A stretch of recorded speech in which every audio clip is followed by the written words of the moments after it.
Madam. Madam Ivan.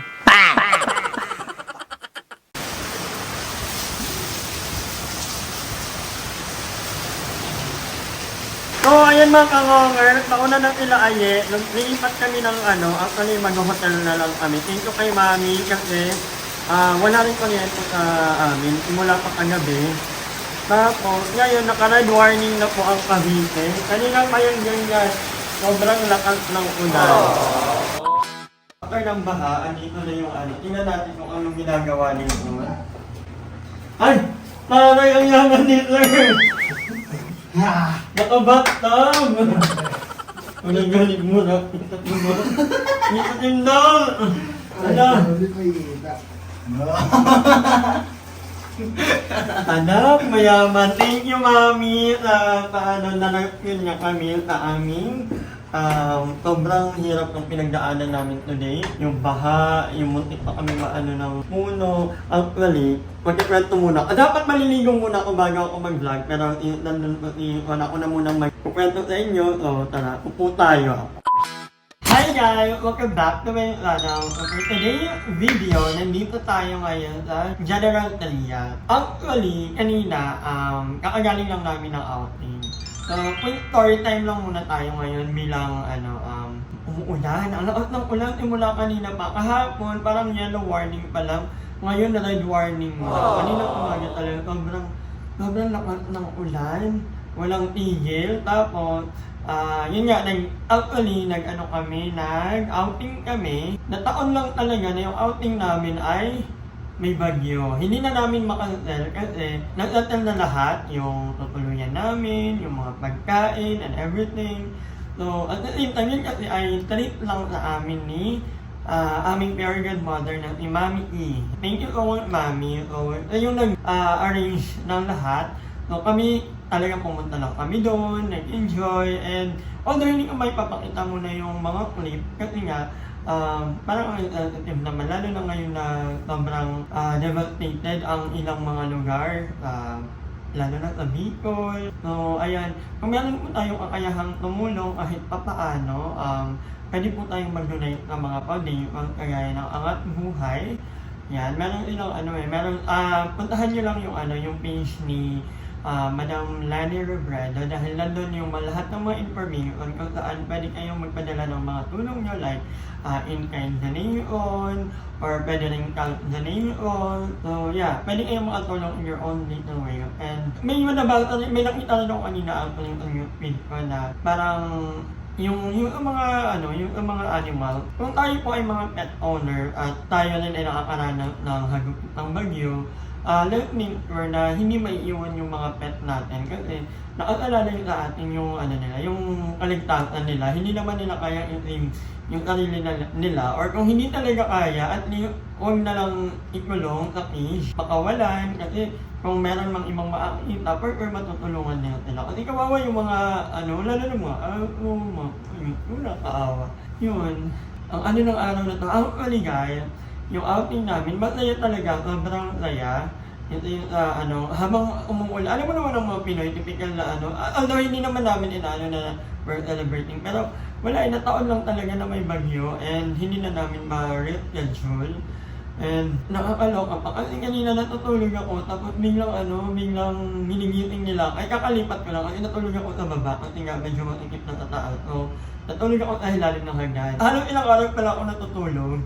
Ginigiting ako nila tapos sabi, uy, may unog, nakatutok yung camera. Akala ko nagpa-prank lang sila. Yung pala, talagang may unog pala yung kabilang villa. Kasi magkabilaan yun, kasi amakan yung so parang pinasok ng tubig na yung kuryente. So, nakakaloka. Supposedly, uuwi na kami ng bahay, sa Carlaville, kaya lang, walang kuryente. So, ang ginawa na lang namin, binaba lang yung mga gamit, naman ko naman kami. Again, thank you kay sa aming Aryan mother, si Mami E. Thank you so much. So, binook niya kami ng hotel dito sa Gentry kasi malapit. Yun na lang so far ang may availability. Yung ibang kasi malapit sa talaga, wala talaga. So, thank you so much kasi makakapagpahinga kami ng maayos, makakapag-edit ako, magagawa ko lahat ng mga kailangan kong gawin. At the same time, yun nga, kasi ang hirap patulog nung walang kuryente. Pero time ko, tinagal-tagal ko sa trese, ito yata yung pinakamatagal na na brownout na naranasan ko. At the same time, ang lakas ng ulan talaga over. Medyo mahana. Nating na ang trese, part ay mataas na lugar, hindi magkanong bahain. Pero may mga part na parang medyo lang naman, medyo binahanan din. So, nagulat pang anawin ng panghako kasi nung papunta kami dito, hindi kasi kami dumaan sa highway. Doon kami sa shortcut na ninadaanan namin. Puntik pa kaming ng puno, daganan. Buti na lang, natumba na bago pa kami dumaan. So, hindi ko lang nakuhanin kasi hindi naman ako nag-vlog that time. Pero nakuhanan ko yung pag-aalit namin nila ng mga tanga. At hindi kami makadaan, talaga nasa gitna talaga ng kalsada. And buti na nga lang, thank you Lord, hindi timing na, kasi kung timing na magganon, kaya pagdaan namin, pipit kami. Kasi ang laki talaga ng ang laki ng puno. Tulong-tulong na po. Dahil hindi makadaan. Ang kalukuyan po natin nakikita ang pagbaha. Ang sila ay nakakonti lang. Buti na lang may mga mangihiting na tayo. Yan, makapunta na ako. Pwede na siguro yun sa Manila. Me! Wow, daming baha. So, ayan ang likod. Nakahiga. Sana all. Buti na lang nakaabot kami dito ng safe.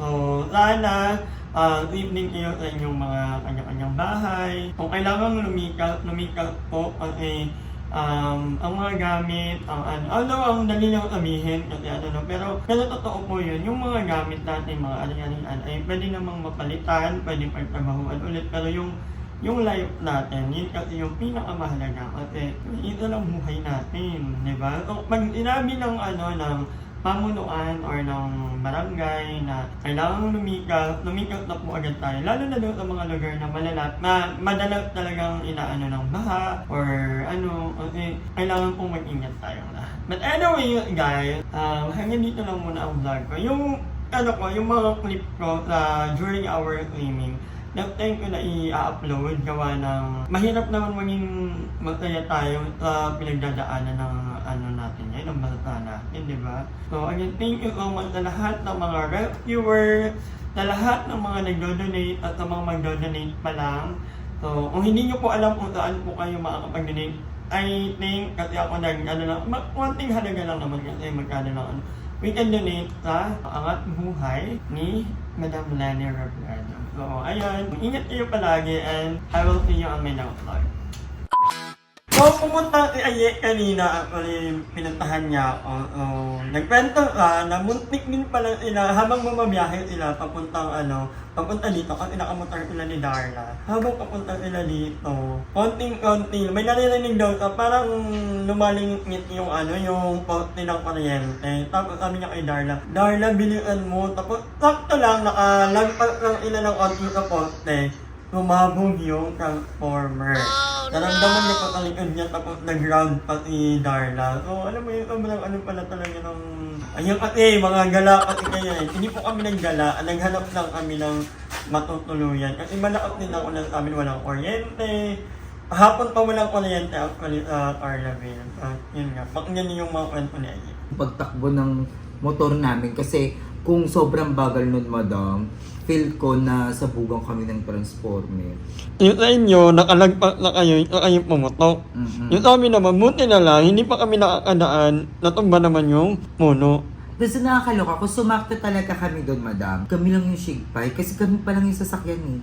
Yung pangalawang pagsabog ng transformer, doon lang nagkaroon ng mga sasakyan. Pero nung una kami lang, sabi ko, ay kabog, dalawang bakla mababalita tostado sa Bagyo. Kaya thank you Lord talaga At saka everything's happened for a reason talaga, madam. Kasi kung hindi kami huminto sa tindahan para magtanong kung nasaan na yung etong hotel, wala, feel ko sakto talaga na sumabog doon. Kasi super saglit lang kami nagtanong sa tindahan, huminto lang kami saglit. Nasaan po dito yung yung micro-kineming? Yun, under kami agad. Kung hindi kami huminto doon, madam, feel ko sakto kami doon sa post. Siyempre matataranta kasi si Darla. okay lang yung agwat namin eh.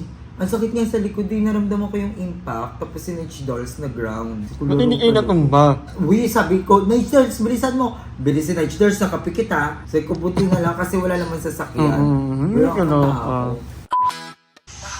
Yung nadadaanan natin yung hospital dito sa may shortcut, si Mother Ita na sa ER.